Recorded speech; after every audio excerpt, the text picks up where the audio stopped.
At Comic-Con 2019, DC fans the world over finally received something they'd been wanting for quite some time, a full-blown reveal trailer for the animated series dedicated entirely to everyone's favorite supervillain sidekick, Harley Quinn. The show's been out for a bit now, and I'm happy to report that for the most part it definitely lives up to the hype.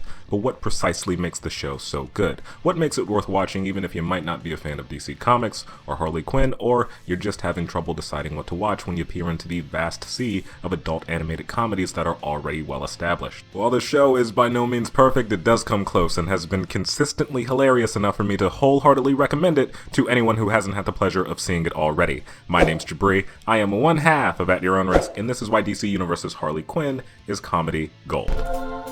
On the surface, Harley Quinn looks like any other Saturday morning cartoon, like any one of DC's more PG or PG-13 cartoon products. The art style is bright and attention-grabbing, the lighting and coloring of the background and environments do a superb job of setting the mood, and the animation for the characters themselves are impressively expressive, so much so that you can learn everything you need to know about one simply by looking at their face, even if they don't have a face. The liveliness of the aesthetic works in effective contrast not just to the show's actual content, but to DC's other quote-unquote mature offerings as a whole. Throw the dull, drowned-out, grimdark look of the company's cinematic universe in the trash, while doubling down on the cartoonish violence and having someone say fuck about every 5 seconds, and you get Harley Quinn. While doing some light research on the show's production, I ran across a review on IMDb, that I can't find now, but I swear it was there, that compared it to a Quentin Tarantino movie, and to be honest, it was such a good way to explain the broad surface appeal of the show that I really wish I had come up with it first. That said, I understand such a comparison could be a red flag for some people. After all, the mark of adult content might at minimum be excessive swearing, sex, and violence,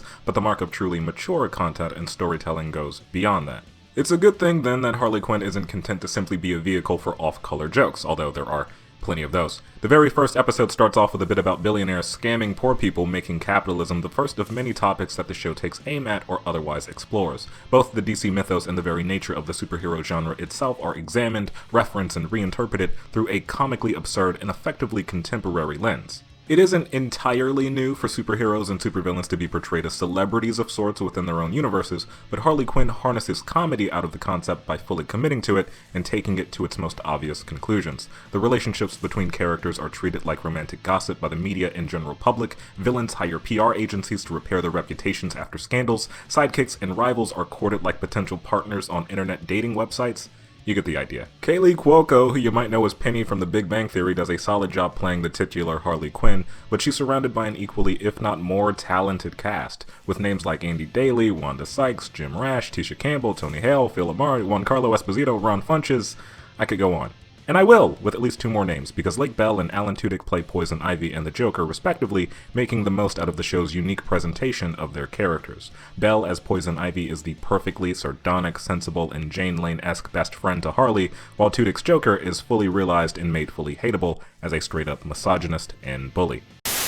Okay, we're at the part of the script where I literally left a note for myself to, quote, wrap this shit up. So here we go. Harley Quinn is one of the finest shows to come out of 2019. I'm not gonna pretend I watched everything in 2019, but that's partially my point. Audiences are being introduced to new shows and new content seemingly every second of every day, and as such, it's impossible to keep up with everything. That means, if you're like me, you kind of stopped watching things and have kind of just settled on letting stuff play in the background like white noise while you go off and do some other ungodly thing like play Overwatch or down an entire bottle of wine by yourself in an afternoon.